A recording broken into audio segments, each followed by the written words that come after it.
दोस्तों, ईरान और इजरायल के बीच एक मैसिव युद्ध शुरू हो चुका है। दोनों देशों की तरफ से एक दूसरे के ऊपर भारी मिसाइलें दागी जा रही है। कल रात से ही सैकड़ों मिसाइल ईरान के द्वारा इजरायल के ऊपर मारी गई, तो वहीं इजरायल के द्वारा भी लगातार ईरान के ऊपर बड़े हमले किए जा रहे हैं। हालात की गंभीरता को देखें तो अब इस युद्ध में अमेरिका की भी एंट्री होती हुई दिखाई दे रही है। वहीं दुनिया का सबसे बड़ा डर स्ट्रेट ऑफ हॉर्मुज को लेकर अब ईरान ने इस पर भी बड़ा फैसला लिया है। इसके अलावा यूनाइटेड नेशन के बाद भारत ने एससीओ समिट में भी इजरायल का समर्थन किया। इजरायल और ईरान को लेकर आई इन सभी खबरों के बारे में इस वीडियो में डिटेल में बात करेंगे, इसीलिए वीडियो को अंत तक जरूर देखिएगा। दरअसल इस वक्त वेस्ट एशिया का माहौल बेहद तनावपूर्ण हो चुका है। ईरान और इजरायल के बीच सीधी जंग की स्थिति बन चुकी है और इसका असर अब सिर्फ इन दो देशों तक सीमित नहीं रहा। भारत और यहां तक कि चीन भी इस पूरे घटनाक्रम से प्रभावित हो रहे हैं, लेकिन दोनों के नजरिए अलग है। भारत को जहां इससे सीधे नुकसान की आशंका है, तो वहीं चीन इसे एक बड़े मौके के तौर पर देख रहा है। ईरान की तरफ से पिछले 24 घंटों में कई बड़े स्टेप उठाए गए, जिसने दुनिया को सोचने पर मजबूर कर दिया। ईरान ने अपना अल्टीमेट हथियार हज कासिम गाइडेड बैलिस्टिक मिसाइल को निकाल लिया है। ईरान ने साफ कह दिया है कि अगला अटैक अगर हुआ तो इसी मिसाइल से होगा और वो सीधे इजरायल के ऊपर। अब सवाल उठता है, ये मिसाइल है क्या? यह एक सॉलिड फ्यूल बैलिस्टिक मिसाइल है। इसकी रेंज करीब 1200 किलोमीटर बताई जा रही है, यानी आराम से इजरायल को टारगेट ये कर सकती है। ईरान का दावा है कि ये मिसाइल यूएस के थार्ड और इजरायल के पेट्रियट डिफेंस सिस्टम को भी चकमा देने में सक्षम है। इस मिसाइल का नाम रखा गया है हज कासिम, क्योंकि ये नाम रखा गया है कसीम सुलेमानी के सम्मान में, वही शख्स जिन्हें अमेरिका ने 2020 में ड्रोन स्ट्राइक करके मार गिराया था। ईरान कहता है कि ये मिसाइल सबसे एडवांस गाइडेड सिस्टम है। यह इंफ्रारेड सीकर्स और मैन्यूवरेबल रीएंट्री व्हीकल से लैस है। हालांकि वेस्ट इसे प्रोपेगेंडा बता रहा है, लेकिन कई एक्सपर्ट मानते हैं कि इसमें दम जरूर है। अब यहाँ पर ईरान के हमले से दुनिया भर में चिंता इसलिए है क्योंकि ईरान की मिसाइल रैंडमली इजरायल के अंदर हर जगह गिर रही है, जबकि इजरायल जो अटैक कर रहा है वह पिन पॉइंट एक्यूरेसी के साथ ईरान के सैन्य ठिकानों पर कर रहा है। इसको आप ऐसे समझ सकते हैं कि ऑपरेशन सिंदूर के दौरान भारत ने पहले आतंकी ठिकानों को टारगेट किया, उसके जवाब में सैकड़ों ड्रोन पाकिस्तान ने भारत के ऊपर छोड़े। इतना ही नहीं, दिल्ली को टारगेट करते हुए अपनी फतेह मिसाइल को भी उसने मारा। वह तो भारत का डिफेंस सिस्टम इतना कैपेबल था जो कि इन्हें आसानी से रोक पाया, लेकिन पाकिस्तान भी ऐसा ही कर रहा था और यही चीज ईरान कर रहा है। ईरान को पता है कि इजरायल का डिफेंस सिस्टम काफी मजबूत है, इसलिए वह काफी सारे मिसाइल एक साथ छोड़ रहा है, जिससे सभी टारगेट को इजरायल नहीं रोक पा रहा और इसका नुकसान इजरायल के अंदर हो रहा है। ईरान ने इजरायल के मिलिट्री इंडस्ट्रियल ठिकानों पर सीधा हमला किया और रिपोर्ट्स के मुताबिक करीब 10 इजरायली मारे गए, जिनमें ज्यादातर डिफेंस पर्सनल्स थे। वहीं ईरान ने जवाबी हमले में मिसाइल सिर्फ तेल अवीव तक ही नहीं भेजी, बल्कि इजरायल के टॉप मिलिट्री बेस यानी कीरिया हेडक्वार्टर को भी टारगेट किया। इस जगह को इजरायल का पेंटागन भी कहा जाता है। यहीं से उनकी डिफेंस स्ट्रेटेजीज बनती है और यहीं पर मिलिट्री प्लानिंग, सीनियर जनरल्स और इंटेलिजेंस फैसिलिटीज होती है। ऐसे में इस जगह पर मिसाइल अटैक करना सिर्फ एक मिलिट्री ऑपरेशन नहीं, बल्कि एक साइकोलॉजिकल झटका भी था, ये दिखाने के लिए कि ईरान भी बराबरी से जवाब देने में सक्षम है। इजरायल का आयरन डोम डिफेंस सिस्टम भी इस हमले को पूरी तरह रोक नहीं पाई, जिससे उनके डिफेंस मैकेनिज्म पर सवाल उठने लगे हैं। इसके जवाब में इजरायल ने भी तगड़ा पलटवार किया।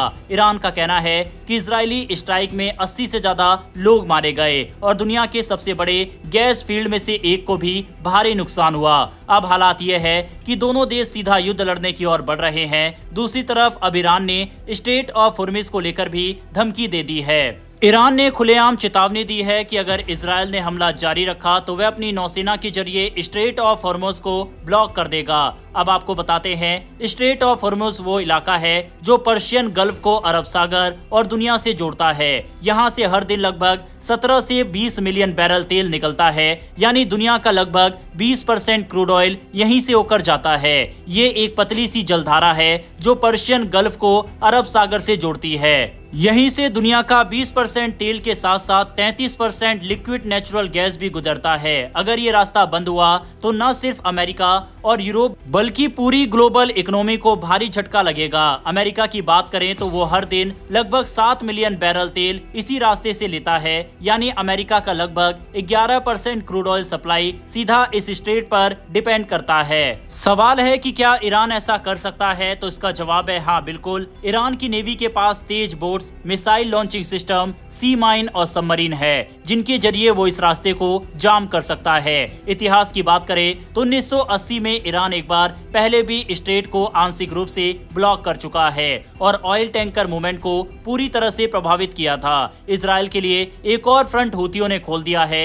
यमन के हुती विद्रोहियों ने ईरान का साथ देने की घोषणा की है। इन्होंने कहा, ईरान जैसा कहेगा हम वैसा करेंगे और अब हम इजराइल पर भी मिसाइलें दागेंगे, और उन्होंने कुछ ही घंटों में बैलिस्टिक मिसाइल अटैक भी कर दिया। इजराइल को अब ईरान के साथ साथ यमन से भी खतरा झेलना पड़ेगा, यानी दोनों तरफ से मिसाइल अटैक्स का डर। ये टेंशन सिर्फ सीमा तक सीमित नहीं रही, बल्कि पूरे मिडिल ईस्ट में फैल चुकी है। ईरान, सीरिया, लेबनान, यमन सब जगह से खतरा है। अगर ये तनाव इसी तरह बढ़ता रहा तो इसके दो सबसे बड़े असर होंगे। पहला, तेल और गैस की कीमतें आसमान छू जाएंगी। दूसरा, ग्लोबल ट्रेड और सप्लाई चेन बुरी तरह से प्रभावित होगा, यानी भारत जैसे देशों में भी महंगाई, फ्यूल की कीमतों में बढ़ोतरी और एक्सपोर्ट इंपोर्ट पर असर देखने को मिलेगा। इजराइल भी अब चुप नहीं बैठ रहा। इजराइल के प्रधानमंत्री नेतन्याहू ने साफ कहा है कि आपको कुछ ही समय बाद ईरान के ऊपर इजरायली फाइटर जेट घूमते हुए दिखाई देंगे। इजराइल की खुफिया एजेंसी और इजरायली सेना का अगला टारगेट ईरान के सुप्रीम लीडर है और इजराइल उन्हें भी एलिमिनेट करने की तैयारी कर रहा है। इजराइल ने ईरानी लोगों को भी कहा है कि हम इस रिजीम से आपको आजादी जल्द ही दिलाएंगे। इस समय ईरान के अंदर भी पैनिक मचा हुआ है और कई बड़े लीडर देश छोड़कर रूस जा रहे हैं, यानी कि आने वाले समय में स्थिति और भी ज्यादा बदतर बनने वाली है। इजराइल की सेना अब ईरान के अंदर इकोनॉमिक इंफ्रास्ट्रक्चर को भी निशाना बनाना शुरू कर चुकी है। हालांकि इजराइल के द्वारा अभी भी ये अवॉइड किया जा रहा है कि सिविलियन कैजुअलिटी जितनी कम हो उतना अच्छा है, लेकिन ईरान की तरफ से ऐसा कुछ भी फिलहाल देखने को नहीं मिल रहा। वह अंधाधुंध इजराइल के ऊपर मिसाइल मार रहा है। इजराइल को उम्मीद है कि अब इजराइल का साथ देने के लिए अमेरिका भी मैदान में उतरेगा।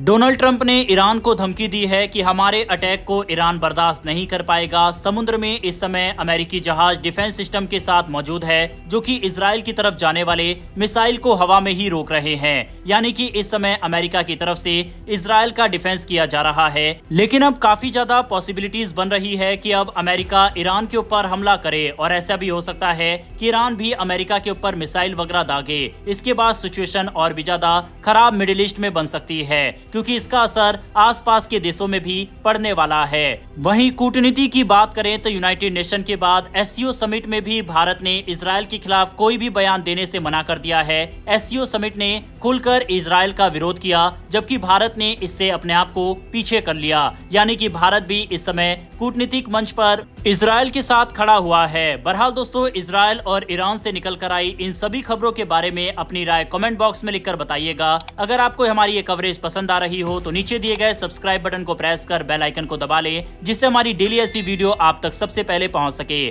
फिर मिलेंगे ऐसी एक नई वीडियो के साथ। धन्यवाद। जय हिंद, जय भारत।